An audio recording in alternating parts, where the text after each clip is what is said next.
गोस्वामी ने हाँ रूप गोस्वामी का महिमा लिखा। हाँ कैसे नरोत्तम दास ठाकुर ने श्री रूप मंजरी पदा के माध्यम से उनकी महिमा बताई। हाँ वल्लभाचार्य ने भी उनकी महिमा बताई थी, हाँ किंतु वो उनकी महिमा को उस प्रकार से नहीं बता पाए। बताने पर भी उसको अनुभव नहीं कर पाए। हाँ। इसके विषय में कुछ बता दो इनको 2 मिनट, किंतु धीरे बोलना। पिछली बार आप तेज बोल रहे थे बहुत।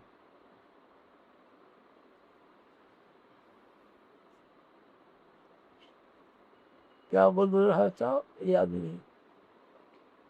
आप बोलते हैं वल्लभ भट्ट ने हाँ रूप गोस्वामी का जीवा पर नाम देख करके हाँ महाप्रभु ने क्या कहा रूप प्रयाग में, वो सब घटना। हाँ। प्रयाग में चैतन्य देव रूप गोस्वामी को शिक्षा दिया, दोसा समेत घाट में। तो 10 अश्वमेध क्या है? 10 अश्वमेध होता है 10 इंद्रियों। 10 इंद्रियों को उत्सर्ग करना। ये 10 घोड़ा को नहीं, घोड़ा द्रुतगामी है, इसलिए उनका साथ इंद्रियों को तुलना किया। थोड़ा सा धीरे बोलो, धीरे। इतना तेज क्यों बोलते हैं? इसमें जोर ना बोलने से निकलता नहीं होता। ना, निकलेगा निकलेगा। धीरे धीरे बोलो, जैसे हमारे से बात करते हैं। तो 10 इंद्रियों को उत्सर्ग करना। 10 इंद्रियों को कैसे उत्सर्ग करना? 10 इंद्रियों को भगवान को सेवा में लगाना।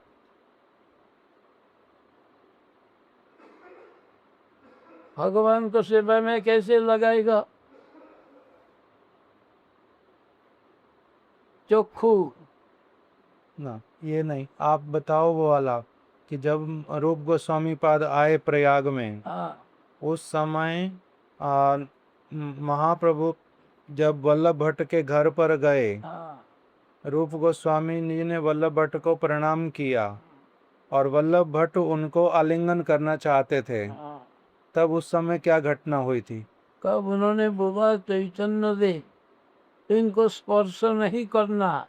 चैतन्य महाप्रभु ने कहा वल्लभ भट्ट को हाँ कि रूप को ये जो रूप है इसको स्पर्श नहीं करना, करना, ये जाति होती हीन। इसकी जाति अत्यधिक हीन है। हाँ, इहो ना स्पर्शी इहो, जाति होती हीन। तो बोलता है जिनका मुख में निरंतर कृष्ण नाम निकलता है, ये तो हीन नहीं हो सकता है। ये वल्लभ भट्ट ने बोला। हाँ, हाँ जी। ये तो हीन जाति हो तो नहीं सकता है। जिनका जीवा में भगवान का नाम आता है, वो हीन कैसे बनेगा? किंतु उनका मन मन में अभिमान था, वल्लभ भट्ट का। वल्लभ भट्ट का, मैं ब्राह्मण हूँ। महाप्रभु ने रूप गोस्वामी जी को हीन क्यों बोला? हीन बोला इसीलिए जे इनका अभिमान को दबाने के लिए। वल्लभ भट्ट के अभिमान को दबाने के लिए। दबाने। इसके द्वारा रूप गोस्वामी पाद के मन में दुख हुआ नहीं ना कि मेरे को हीन बोलते हैं? क्यों नहीं हुआ? ना देखो, आप इसका इसलिए कारण बताते हैं। इसलिए हीन भी दुख नहीं हुआ। जो जितना ऊंचा होगा उनका इतना ही दीनता आएगा।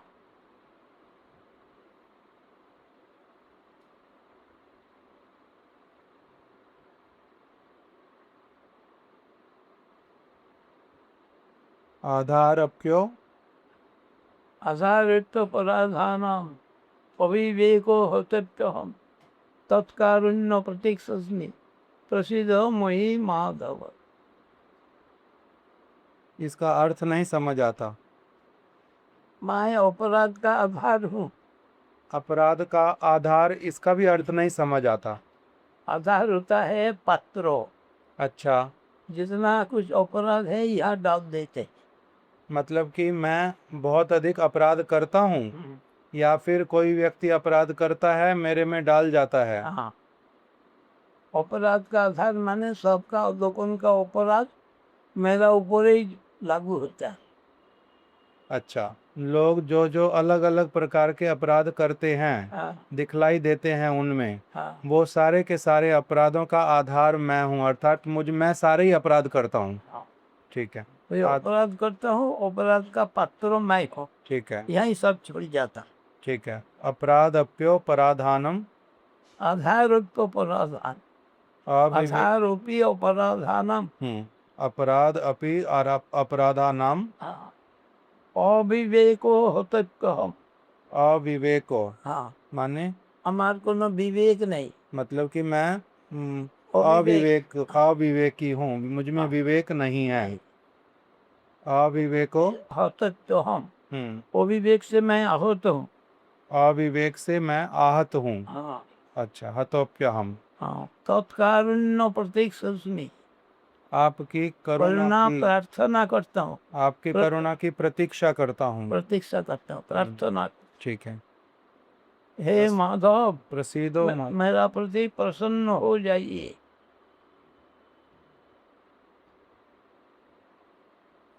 तो इसमें अभी जो रूप गोस्वामी पाद जी को महाप्रभु ने कहा, हाँ ऐसे तो वल्लभ भट्ट को बोल रहे हैं हाँ कि आप इसको स्पर्श मत करो, हाँ इसकी जाति अत्यधिक हीन है, हाँ, ये हीन जाति ये का। हीन जाति का है। और रूप गोस्वामी पाद जी को ये सुन कर के भी मन में दुख नहीं हुआ। हाँ क्यों? क्योंकि वो स्वयं में अपने आप को ही दीनहीन वैसे ही मानते हैं। हाँ, यदि महाप्रभु ने भी कहा तो उसमें उनको कोई असुविधा हुआ नहीं। ना वो हुआ नहीं, इसीलिए हुआ नहीं। जब मैंने जो अभिमान करता हूँ हम्म वो सही है।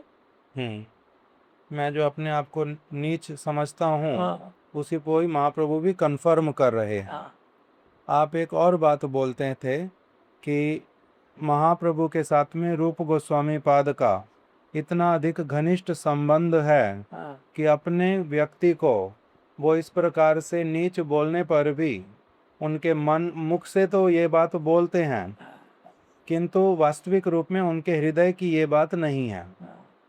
क्या ये महाप्रभु अपने हृदय से बोल सकते हैं या ना बोल रहे हैं? केवल मात्र वल्लभ भट्ट को शिक्षा देने उसको की। शिक्षा देने के लिए बोलते हैं। हाँ,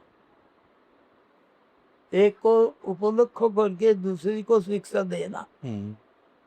और जो वल्लभ भट्ट ने फिर प्रशंसा किया, किंतु महाप्रभु की बात सुन करके भी उन्होंने कहा ये नीच नहीं हो सकते, इनके मुख से तो भगवान का नाम निरंतर निरंतर निर्गत होता है। निर्गत होता है, निकल रहा है। हाँ तो अभी जो वल्लभ भट्ट ने रूप गोस्वामी पाद की महिमा को बोला, हाँ वो महिमा और जो नरोत्तम दास ठाकुर या कवि कर्णपुर गोस्वामी ने बोली, हाँ, वो एक ही ना अलग अलग। अब आ जाओ। उसमें कैसे समझ आता है कि उन्होंने भी महिमा बोला, उन्होंने भी बोला? इन्होंने जो महिमा बोला ये उपलब्धि से बोला नहीं। वल्लभ भट्ट ने जो महिमा बोली रूप गोस्वामी जी की, वो हृदय में उपलब्धि करके बोली नहीं, केवल मात्र शास्त्र शास्त्र का वचन जैसा सुनते हैं वो देख करके बोल दिया। ठीक है। और नरोत्तम दास ठाकुर और उनका कवि कर्णपुर गोस्वामी का, ये है हृदय से बोला। उनका हृदय से बोलना हुआ। वल्लभ भट्ट वाला हृदय से नहीं, ना, केवल मात्र शास्त्र की वाणी बोलती है, जिसके मुख से भगवान का नाम निकलता है, वो नीच जाति का नहीं हो सकता। ना। बस इतना ही। कवि कर्ण और इस वाले कीर्तन में, जिसमें ये कीर्तन बोला यंग कली रूप शरीर न धरत, हाँ इसके अंत में बोला तव महिमा उर लागत।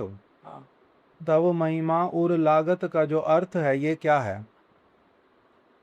और महिमा उन माने की हम्म श्रेष्ठ। उरु लागत, तव महिमा उरु लागत, हाँ, आपकी श्रेष्ठ महिमा। कौन जानता, किसको प्राप्ति होता। चरण कमले शरणागत माधो, हाँ तब महिमा उर लागत। हाँ তোমার তরুণ কমাবে এটা যে তার যে শ্রেষ্ঠ লবটা অনুমানে শ্রেষ্ঠ সেটা কি করে জানতো? चरण कमल शरणागत माधो। हाँ माधो आपके चरण कमलों में शरणागत होता है। किस लिए शरणागत होता है? तब महिमा उर लागत। हाँ आपकी जो श्रेष्ठ महिमा, हाँ उसी को वास्तविक रूप में धारण करने की अभिलाषा से, ना उनको प्राप्ति होता है। प्राप्ति की अभिलाषा से। हाँ तब महिमा उर लागत, हाँ आपकी जो श्रेष्ठ महिमा है वो उसको, कौन प्राप्त कर सकता? ठीक है, उसको समझ कौन पाता? हाँ वही तो प्राप्त कौन कर सकता मैंने समझ कौन पाता? ठीक है, उरु लागत हाँ उरु माने श्रेष्ठ। ठीक है। और अभी जो दूसरा वाला कीर्तन किया, I'm just reminding him all those things what he speaks, not new questions, because otherwise he will be stressed. All those points what he speaks again and again, so I'm just again reminded him on it. जो आप ये श्री रूप मंजरी पदा, ये वाला कीर्तन जो है, इसमें आप बोलते हैं कभी कभी कि नरोत्तम दास ठाकुर ने ये गान किया। हाँ यद्यपि उनके दीक्षा गुरु हैं श्रील लोकनाथ गोस्वामी, हाँ और वो उनको भी प्रार्थना करते हैं कि कबे लोकनाथ संगे लैया जावे, श्री रूपेर पाद पद में मोरे समर्पिबे। और फिर ये वाला कीर्तन भी बोलते हैं श्री रूप मंजरी पदा सही मोरा संपदा। तो अभी ये वाला जो नरोत्तम दास ठाकुर का भाव है, हाँ जो कि अपने दीक्षा गुरु को बोलते हैं रूप गोस्वामी के चरण कमलों की में समर्पित ले करने जाएंगे। के लिए, हाँ, तो इसके द्वारा क्या समझ आता है वास्तविक रूप में? वास्तविक में समझ में आता है कि गुरु तत्व है अखंड, जिस वक्त जो उसी का होगा, हाँ जी गुरु उस वक्त उस तरफ ले जाएंगे जहाँ वो प्रकाशित है, जी वो उनको दिखा देंगे। आप एक चीज बोलते हैं कि आ, रूप गोस्वामी पाद हाँ और लोकनाथ गोस्वामी, हाँ एक तो हो गया अखंड गुरु तत्व, हाँ जैसे अभी आपने बोला गुरु तत्व अखंड है। हाँ अखंड होने पर भी उसमें वैशिष्ट्य भी आता है, हाँ उसमें वैशिष्ट्य भी है। वशिष्ठ आता है प्रकाश का तारतम्य अनुसार, जिन्होंने जिनको प्रकाश किया उनमें उतना ही मिलेगा। इस जगत में यहाँ पढ़ाई किया, इससे हायर एजुकेशन लेने के लिए कोई गुरु ही जो जानता है उसके पास ले जाता है, उसमें गुरु का कमी होता नहीं। प्रसन्नता होता है। हाँ महिमा निकलती। इसमें जो कीर्तन में बोलते हैं कि जो विधि है, हाँ क्या कीर्तन है? अनुकूल हबे विधि हाँ से पदे होइबे सिद्धि। तो अभी अनुकूल हबे विधि, हाँ यहाँ पर विधि अनुकूल होएगी। हाँ विधि का अर्थ क्या हुआ? कौन? रूप गोस्वामी जी के चरण कमलों के में मेरी सिद्धि होएगी, तो उसमें जो विधि है वो क्या है? विधि का अर्थ विधाता भी होता है। विधि का अर्थ महाप्रभु करें ना कृष्ण करें ना क्या? ना विधि का अर्थ होता है भगवान। विधि का अर्थ भगवान। अनुकूल हबे विधि मतलब कि भगवान जब मेरे अनुकूल होंगे, होंगे तब उस पद में मेरा सिद्धि होगा, तब मैं वही रूप मंदिरी। Krishna Vaisya says, Edunayani, with those eyes and you see the Dr. Street of the common. First, what is that? First line. This Anukula Devidi Sepade Oibe Siddhi, Nirakibo Edunayani with also. So now निरखिबो ए दोई नयने। हाँ तो माता बोल रही हैं कि दिव्य नेत्रों के द्वारा दिखलाई देते हैं ना, इन नेत्रों के द्वारा। हाँ निरखिबो ए दोई नयने, हाँ इन दो नेत्रों के द्वारा उनके दर्शन करूंगा। हाँ तो बोलते हैं जी ये तो दिव्य नेत्रों से ही दर्शन होता है, ना ना कि इस नेत्रों से जब वो स्फुरित होंगे। ना इसमें होता है प्रेम दर्शन होता है प्रेम नेत्र हम्म, दिव्य नेत्रों में तात्विक दर्शन हम्म। There are three kind of eyes: ordinary eyes, then Divya Netra. Divya Netra means those eyes by which you can see only Aishwarya, Aishwarya, Aprakrit Aishwarya Yukta, but not with Prem Netra you can see Braj Parikas. Premanjan Churitam Bhakti Vilochanena. अभी कीर्तन करो कैसे एक बार जय अनिल आप करो जय अनिल प्रेम धन क्यों आपको क्या करो